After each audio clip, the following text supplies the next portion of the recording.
Hello everyone, welcome back to another video. In this video I'll be doing 10th standard second chapter polynomials. Okay, this is the exercise 1.1 along with its basics, and basically I'm gonna give you a small briefing if you were not attentive in your 9th standard as to what is polynomials. Very short video, and the exercise 2.1, as you guys know, is just one question. So yeah, it won't take much time. It's just, I think, few minutes. Okay, so for the previous chapter, check my previous videos, and yeah, now without further ado, let's start. Polynomials is your second chapter. Okay, but this chapter was repeated in your 9th standard as well. Okay, the polynomials chapter in your 9th standard was pretty simpler. I have uploaded 9th standard polynomials chapter video in my channel. If you want, you can go check the basics. Don't sit and waste your time with the exercise. You can check the basics if you want to, and if not, please concentrate now. I'll just try to cover very minimal basics which is there in your NCERT. So first off, polynomial. What does the term polynomial mean? An expression of more than two algebraic terms, especially the terms that have different powers of same variables. Okay, that is, it's just an algebraic expression with coefficients, variables, and a plus and minus and things like that. It's just an algebraic expression. Okay, and it is having different powers. Say for example, y is having square and y is having the power 1. So this is a solid example for a polynomial. Okay, this is the actual definition of as to what is polynomial. Okay, you should know this because you're dealing with polynomials like throughout in maths. Okay, so moving on to the next definition. Degree of a polynomial. Please do not get confused about the term degree, or never forget the meaning of degree. Degree means the highest power of the variable in a polynomial. The highest power. Say for example, if you're looking at this expression, there are two variables, right? I mean, there is just one variable repeated twice here. Okay, now out of these two y's, which has the highest power? Obviously this with the coefficient 2. So 2 is the degree of this entire polynomial. Hope you understood. So that is called as the degree of the polynomial. Under that you have different types of polynomials based on degree: linear polynomial, quadratic, and cubic polynomial. Linear polynomial is the polynomial with highest degree 1. For example, this. Okay, this what is the power of x? It's 1. When there's nothing, it's 1. Okay, moving on to the next one. Quadratic, the highest degree is 2 of the polynomial. See, x square plus 3. So the degree of this entire polynomial is 2. Cubic polynomial, of course, the highest power is 3. So this is your example, and the highest power is 3. Hope you understood. Moving on to zeros of a polynomial.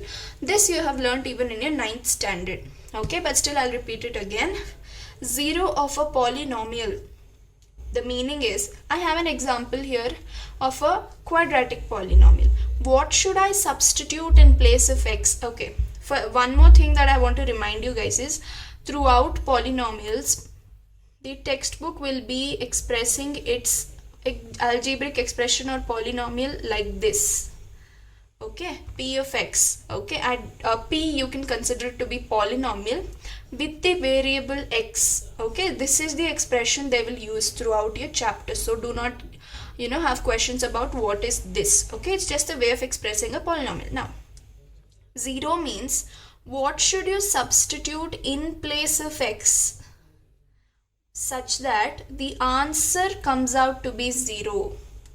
That is called zero of the polynomial. Hope you understood.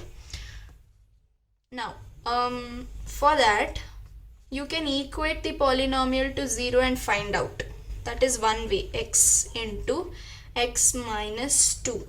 Right, you have taken out common. Now you can equate x is equal to 0 and x minus 2 is equal to 0. However, you're not getting answer here. So x is equal to 2. X goes, that's it, it becomes 2. So x is 2. If you substitute 2 in place of x square, check it out whether it's correct. 2 square minus 2 into 2.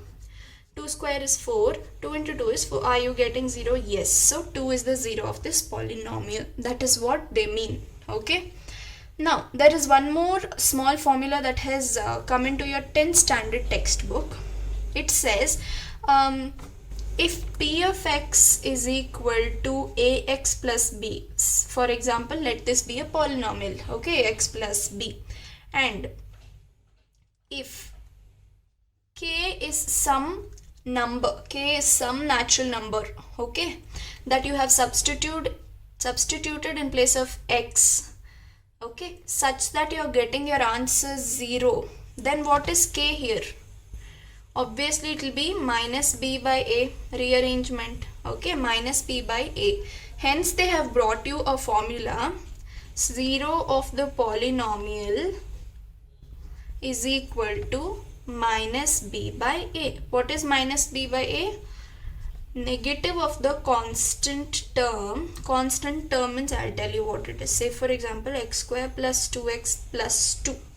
Okay, this is the constant term. Okay, this is the constant term. Minus constant term divided by coefficient of x. X, this is the coefficient of x, right? So basically minus b. For this term, this is the constant. Okay, this is a constant. So minus b, coefficient of x is what? A. So this is your formula. Hope you understood. And now moving on to the exercise 1.1. It's very simple. It's very easy. All they're asking you, and what you have to learn before doing this exercise is, look at the expression here, the graph of y is equal to p of x. Okay, y is equal to p of x, polynomial in which x is the variable. That time it is clear that the answer is on the x-axis. Okay, y is equal to p of x, the answer is on your x-axis. So basically number of terms on your x-axis that will be pointed out will be number of zeros of p of x. Look at the question. For some polynomials p of x, find the number of zeros of p of x in each case. Number of zeros. Okay, what is a zero? I just told you. When you substitute a value instead of x, the polynomial should give you 0. So basically, look at the first graph. Your curve or line should touch the x-axis. How many ever times it touches, that many zeros you'll have for a polynomial. Here it's not touching, so hence there are 0 number of zeros for the polynomial p of x. Moving on to the second graph, you can see that the curve is touching the x-axis once, so there is 1 0 for the polynomial. Moving on to the third graph, this entire thing is x-axis, okay, 1, 2 and 3, 3 zeros for this polynomial. Moving on to this one, 1 and 2, there are 2 zeros of this polynomial. Moving on to this, there are 1, 2, 3, 4 zeros of the polynomial. Moving on to this curve is touching only once, please don't consider it twice. 1, 2, 3, 3 zeros of the polynomial. So that's that was pretty simple. Hope you understood the basics. Very easy chapter, don't worry. If you've understood, then please consider clicking that subscribe button. Please share it with your friends. Okay, and yeah, that's that. I'm Diksha signing off.